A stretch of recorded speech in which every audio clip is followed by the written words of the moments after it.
In this segment, we are going to talk about all the projects we have in-house and some of the areas where I've been supporting all these different projects. I think from all the projects we have in-house today, only project I have still not got involved is Chevron, because they have not gotten anything into my area, but eventually it will, I know that. But presently, that's the only project out of all the projects in-house. Presently, I'm supporting 8 projects. Every project has something to do with material handling. Anyway, before I go to this, I want to tell you also something interesting, that presently, all the refining jobs we are doing, we are using light, sweet crude. The interesting words are those two, the sweet and light. But as that becomes tougher and tougher to find around the world, we are going to go, all the refineries are going to start using heavy, sour crude. Now when you start getting heavy from light, you get a lot of coke. Now as soon as you turn from liquid to coke, material handling gets involved. Same thing will happen with sour. And when you get a lot of sulfur, you have more sulfur recovery plants, more sulfur to handle. And sulfur, either you handle it by liquid form, cake form, or solid form, material handling gets involved because you can't move it with a pump. I mean, liquid sulfur you can, but then it doesn't stay too long. Liquid, if you lose your temperature, it's going to become solid. So that's where, you know, the more we get into even our own industry today in refining, we will see that there will be more material handling coming up also. So any young engineer who is working, it is a lot of future possibilities are there. Anyway, this one I'll point out the different jobs we did or we are doing today in Worley Parsons. These are all Worley Parsons jobs. Well, the first one, which is a coker, I think some of you have already probably are working on a coker unit or involved with coker. Just to give you a quick example of or an overview of coker, you know that this is in a refinery. When you go to a refinery, you might see the tallest structure in the refinery is the coker. Why we need that much of height? Because, as I said, we use gravity. All the time gravity, you'll be somewhere up and then you start using gravity. Anyway, these are the coker drums. This is an actual job we did at Shell Wilmington here in Long Beach.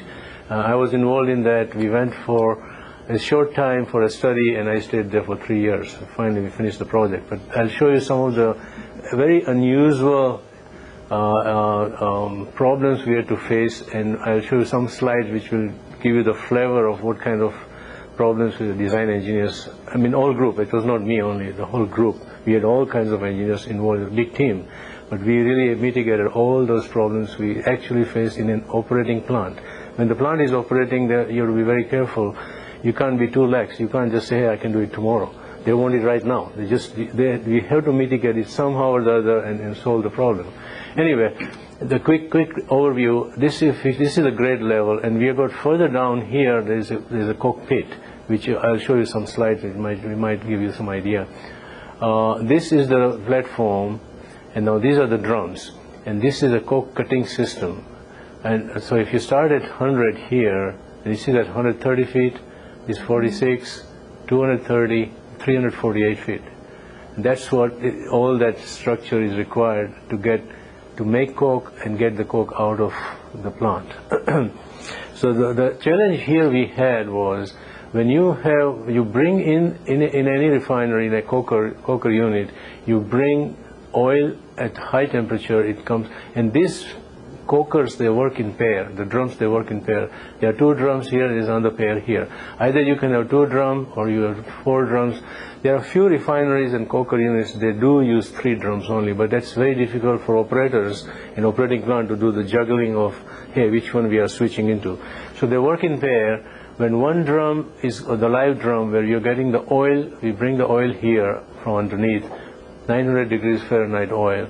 And as it goes in the coker, what we do is we separate the vapors, go into the fractionator, and the oil gets thicker and thicker and thicker and thicker, and it turns into coke, and it becomes solid. So we have to remove the coke from there, or the solids from there. When you do that, when you reach a certain level, they call it switching. You switch to this drum. So now the partner is working, and this guy is going into the decoking cycle and coke cutting cycle. That's the way the coker normally works. All the coker units work. And there are 53 refineries in this country we have, so there are 53 coker units in this country itself. And around the world we have probably 150 to 200 coker units already today. But how did we get involved in this was that if you look at bottom of the coke drum, this is a 72-inch diameter coke, the flange. So to remove the coke and cut it down, and the cutting, what we do is, just to give you an example of cutting, it is done with a high pressure water jet. What you see here is given in a little bit bigger picture here, and you got rotating, this tool is rotating, and when you cut the coke, when you go in with high pressure, you start first cutting, making a little pilot cut, and then you start cutting the coke and let it go down into the pit, and we start using our gravity. It comes by gravity down into the pit, and that's where it's handled and it's taken over to the storage. Anyway, the way we got involved was for safety. Here, and this is happening around the world even today, many cokers.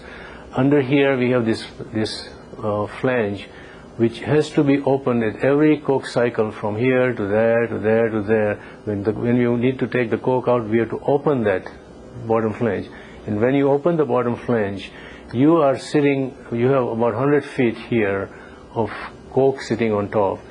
And sometimes our instruments fail, the operators make a mistake. And there was a case near Seattle, in Puget Sound, Shell refinery. They had people underneath opening this flange, and unluckily that day there was still some oil in here, hot oil. It came straight, they were just underneath here, and the oil came straight on them. There were 4 people, I think 4 or 5, I don't know the exact number now. They were overwhelmed with the fumes because it was hot oil. It just evaporated, there were fumes, and they were breathing in few breaths only. Their lungs were coated and they all died. So what they said here, all the cokers around the world, they are still facing this problem, that they have, all this is manual. So they wanted to do something automated system, and that's where we came into picture. We had to select an automated system to put underneath here in a very small space. You can see the space is so little. And we had to bring automated system, which is called, there are a couple of commercially available systems, but the one which we but we put in and did the engineering around, it is so simple. Now the whole world wants it. We have done already at Long Beach. Now I'm doing right now at Martinez, Shell Refinery. Because they call for us, they say we want this group. We don't have all the group engineers there, but I am still the focal point, so I'm doing it for them. So this one we did at Long Beach, we are doing at Martinez. And the challenge is underneath here is to cut this drum, we have to cut it out, part of the cone, and make a smaller hole here. Instead of 72 inch, we have to make a 60-inch connection here, and bring in the device here, which is simple slide gate valve. I mean, you could be remote completely away, farther away, and you just push the button just like I'm pushing here, and it just opens up.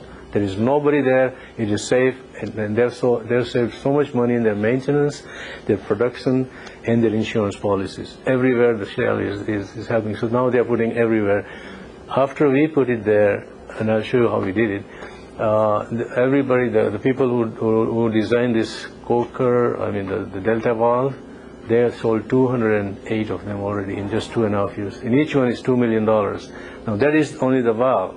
But the system itself, this system cost us, when we finished with that, the total cost was $26 million, just for that. Anyway, now I can just give you some of the challenges and how we did certain things. Sorry, go ahead. Are these do you buy them from the vendor like that, or do we need to size the drum? Okay, the drums are sized by, the coker is again just like our sulfur technology.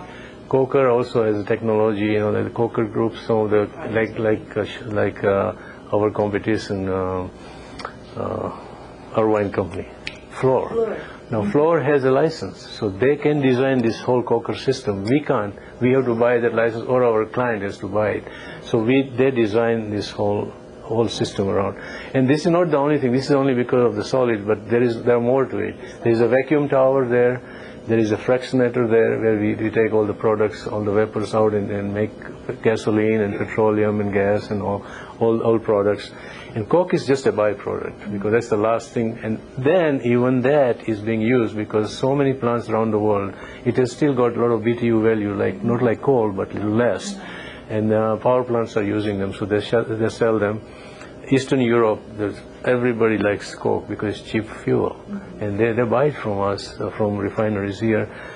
Even Japanese are taking coke. They calcine the coke and they use it for smelting, for aluminum smelters and all. So there is a lot of BTU value still there in coke. Anyway, coming to the real problem. Okay, what happened was, well, I chose the background because it's soothing to your eyes. You get all tired, so I wanted to get something like, think about Pacifica and then say, oh yeah, it's nice, it looks good. It's not harsh like what you see there, but it's just much more pleasant. Okay, what we needed to do was if you saw that previous slide, there was this is the cone. We had to cut the existing cone, and we had only 30 days to do all 4 drums. Put the new system, because they say in the refinery, when they say we are going to get the oil out today and 30 days later we are bringing oil back and you better get out of here. That's it. We get a very small window to do the job. Anyway, the challenges we had to face. First one, of course, we had to cut exactly the spot we had to cut. So there was so much engineering which went into cutting and deciding where we want to cut it. Then we had to get a new cone, and that had to fit the circumference and the height which we needed, because this was the only height we had. And so you can see we had to bring in the delta valve and put it underneath here. So the challenges were so many that it was amazing how we pulled it off, but it worked, and now everybody wants to do it.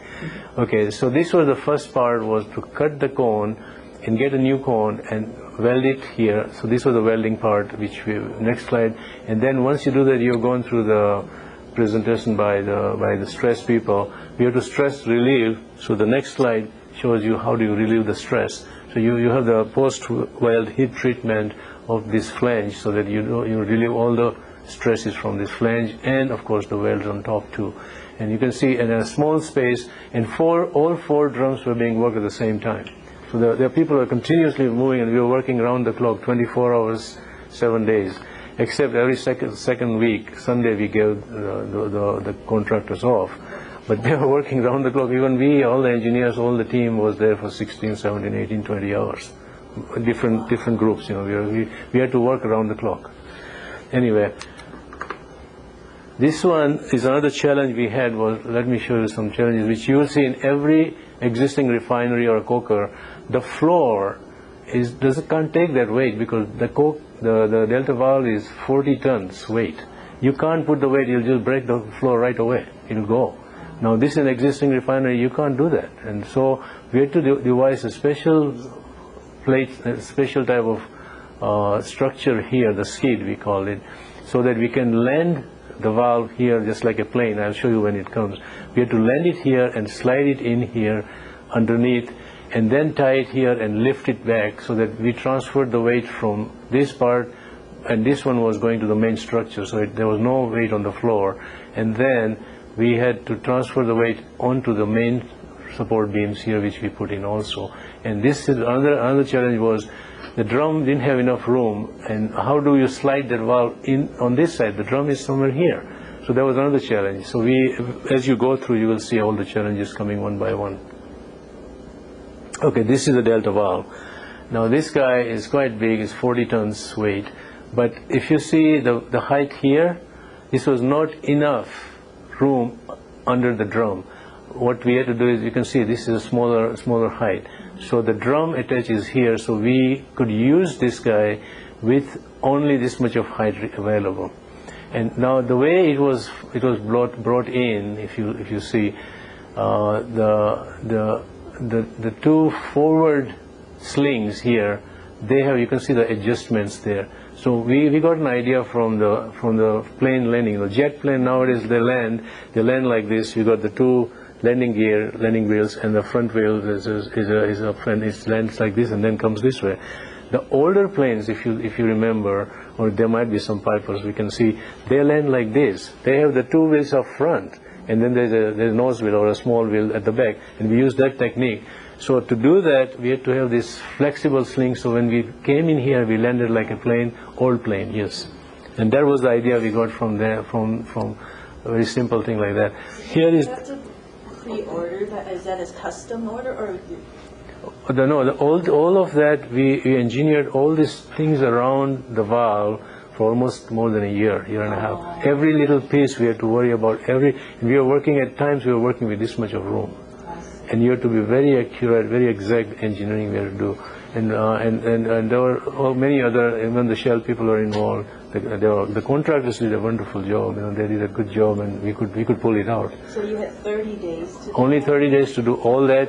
Start, check it, test it, and start the You refinery. worked on all 4 drums. What did they do with the coke in the meantime? Okay, that's the time they call. In a refinery, if I don't know anybody who is working or worked on refinery, they call it turnaround. So whenever a turnaround, that means they stop that unit. So coker unit was stopped. That means they say oil in and oil out. So there was no oil coming into the whole unit because there's a hazard. You might have some part working, there's oil there, you can't work there. So it's a hazard, so it's safety hazard. So they have a turnaround. So when they have a turnaround, they give you only that much of room to work. They say, hey, you better get it done. Right. So okay, this one gives you an idea of this is where it is going to land, this valve. We had to cross, it was across the bridge crane. So this is the bridge crane which is used for coke handling. That's the crane, bridge crane. It is here and the pit is here and the valve was sitting here. We had to bring all the way up, go this way, bring it down this way, and you can see that this is the weight, 75,000, which is almost 37.5 tons. Second deck was 50 foot high, which was here. And then the crane lift radius was 87 feet and the boom was 186 feet up in the air. That's what we had to do to bring this guy, because we couldn't come straight like that because of this bridge crane. And there's a pit here, so we can't land it anywhere. We had to come in and slide it inside this small window. Those are the challenges we had to face. Okay, here we are very close to the window, and we brought in, and you can see it is landing at front was lower than the back, and that we could do only by these adjustable slings. We had to adjust and get it done. Oh my gosh, I had to better be quick. This is where we transferred the weight from the bottom, from the floor into this, and then we slid it under the drum, and we went, and this part goes on the drum. And this is where they're tying the drum to the valve. You can see, if we did not use that system, I think I have to go back. If we didn't use this system here, this one did not have enough room to go underneath and handle it. So we had to really find a lot of innovative ways to get in here. And then these are the guys, workers who are working in there, and they're trying to tie the drum flange to the valve. Here they are torquing it, and if you see the numbers here, they are very important. When you torque any drum, the flange, you want to be sure that you torque it in a certain way so that you don't over stress it. So you can see the numbers 1, 3, 5, 7, 11, 30. So they have to work around in a system to get it tied up. And this is the final product. It's all mechanically it is done, and that it has got only one actuator. There is nothing else to move. It just remotely we open it and close it, and then it's so safe. There's nobody there when we open and close.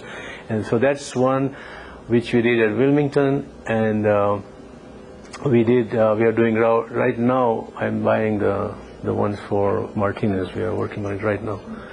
Anyway, there are second set of projects. We have sulfur projects in-house. We have many sulfur, 2 or 3 sulfur projects going on. Okay, in a sulfur, we can handle sulfur so many different ways. Okay, I think I can finish it quick. Well, it starts with the Klaus process. I think the process guys probably know it. And then we have the liquid sulfur. You could handle the liquid sulfur, and if you can ship it, then you use in liquid form to storage and end user. But there you have to keep it in molten state all the time. You have to heat it up, you have to keep it hot, otherwise it solidifies, and then you are in trouble. The other way is you go into solidification. You solidify, and now you can store it very easily, and then you have a direct heat exchange, storage, and end user, or you go indirect into forming and flaking. There's a rotoform process and a flaker process, and both of them, they make it solid. You go to storage and you go to the end user. Okay, these are some of the characteristics of sulfur. I don't want to go too much into it, but this gives you some idea of pressure, temperature. H2S is another thing we have to be very careful for environment, and we go less than 10 ppm in a sulfur system. I think you guys, many of the process guys working on sulfur, they know all those things. And this is also under environmental requirement, SO2, H2S, dust. Dust is always our enemy everywhere, and the noise, of course. We got rotating people, they know the noise in any equipment is a problem. Okay, this is the job what CNRL we did. We are already in-house and we just finished it. But here we were handling sulfur in a liquid form. So the liquid sulfur comes here into this loading arm and is loaded into this tanker here, the truck tanker. So you know that the way the liquid sulfur works, this is a loading arm. That you have sulfur coming in here, liquid sulfur. This is a jacketed pipe, and all these pipes are jacketed up to the filler. But each spot you have swivels, so you can move any direction you want to go. Any type of truck that comes underneath, you can play with this whole everything. All these pieces are all they rotate different ways. So we can take any truck, and this is the vapor coming out when you're loading, and it goes back. So this is a liquid form of handling sulfur, and that we have done for CNRL. They are already constructing these two loading stations. This is a ConocoPhillips, which is also in-house. Here we had to handle sulfur in a different way. This was a cake. We had to form the cake out of molten sulfur, and this is where the slurry comes in, and this is the pressure filter, and this is the filter media, which is like a conveyor. You can see we close this filter, get the slurry in. This fabric would get all the sulfur arrested. The good liquid goes back into the process, and the sulfur cake comes out. We go and drop it down by our friend gravity into a super sack. And these are the conveyors, which I'll show you one more. It was very tricky because this is all in Alaska. Outside, this is the plant ends here. Outside is minus 45 degrees. Inside you got 60 degrees Fahrenheit. So we had to be very careful how we handle sulfur, even in the super sack, to get out of the plant. So this is all material handling system. Okay, this is what we devised for the super sack. This is the end of the building. This is outside the building platform, and this is high up. We can bring the front end, the forklifts here, but we can't bring it inside. So what we did was we collected the sulfur. This is one of the systems we have designed. Collected the sulfur in a super sack, and then this is articulated. You can see it when you're not using it here, and if the building door is closed, it is inside. When you open the door to get the super sack out, we open the door, drag it down with this hydraulic system here, and the super sack is pushed by another hydraulic system out. The forklift comes in here, picks up the bag, goes away. We bring the conveyor back here, and we have the gate closed. All that can happen in just less than a minute, because that way we don't lose the heat. Because this building, otherwise, there's a lot of energy. Outside is so cold, inside is warm and nice in the plant. So this was one system. Then the client said, "Hey, we can't use the super sacks because we can't." They wanted to inject the sulfur cake back into the well, in the oil well. They said, "We can't use the super sack because it's plastic." So we said, "What do you want?" He said, "Well, we want a metal container, and not 1 or 2 days. We want a long storage with bigger quantity." So we had another challenge. So what we did was, this is being designed right now, and we are doing it. Of course, they put it on hold for the timing, but this is our filter press, where we get the cake. The cake comes out in a chute. Our friend Gravity takes it down, and this is the door of the building. So inside, this is inside the plant. This is outside the plant. This is cold. This is warm, and this is already at a height. This is already at about 13 to 14 feet from the ground. Then we go down below, and what we did was, you can see here, this is where we collected the sulfur in a big form and in a container, like a drawer. So every 7th day they will come, open this, just like your drawer. They open it up, they call it super sucker. They suck the sulfur cake out, and it goes back in. And this is inside the plant, and this is outside the plant. But this part is controlled. We are controlling the temperature so that inside is warm, just like the plant. So these are the challenges we get in handling sulfur in a cake form. And this is an existing project we are working on, ConocoPhillips. This one, I talked about super sack. I just want to give you an idea of what a super sack looks like. Maybe some of them might not have, some of you might not have seen. Super sacks are plastic sacks. They can hold, depending on the material what we have, about a ton of material, 2,000 pounds. If it's lighter material, of course, it'll be less. But we can hold up to 1 ton. And here was a challenge here for our plant.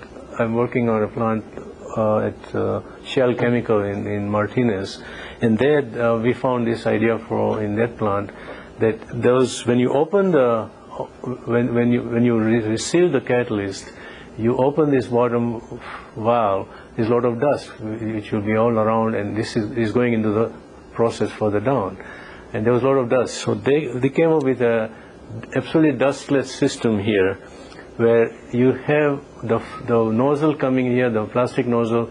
Between this, we close this handle, it seals itself.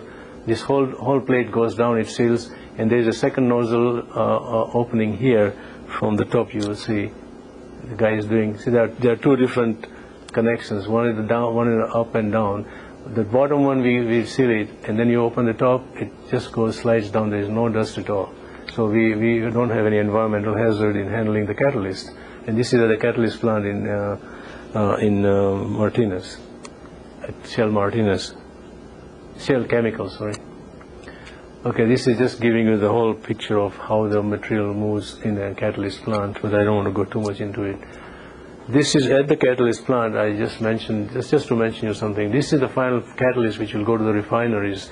And here we get the catalyst distribution onto these product drums. But our friend gravity is helping us, but our dust goes back by another, you might not see it, not a very clear slide, but every time there is an entry, there is an exit of our vapor and dust going up, and it's collected and it's taken care of for the environmental reasons. Okay, this is just another shot of the same plant, but I just want to show you a roller conveyor, which just shows you here. There are roller conveyors also involved in that plant. This is another dust collector, and you collect the dust here, and that is taken care of so that environmentally we can dispose them off as required by the law. Okay, this is the solid sulfur now. The last part of our sulfur handling is the solid part of sulfur. And so you form from liquid into solid. These are the pastils. They're something like M&M, half M&M, but it's even smaller than M&M. Like I don't know what is the exact word. I can't get it. But if you take the M&M and cut it half, that's what it is. And it's very small. I mean, but you can see that that's the way the sulfur is formed in a rotoform system. This is solid sulfur. This is another view of it, but I just wanted to show you the angle of repose. This is a natural angle of repose of sulfur, solid sulfur. Okay, this is a plant. We are presently designing similar plant for North American project, which we have at Monrovia 2, at 222. This is exactly a replica of that plant, which not exactly, but a little bit on the same form. But just quickly to give you an idea of how we form it. This is where the liquid sulfur comes. This is the sulfur pit.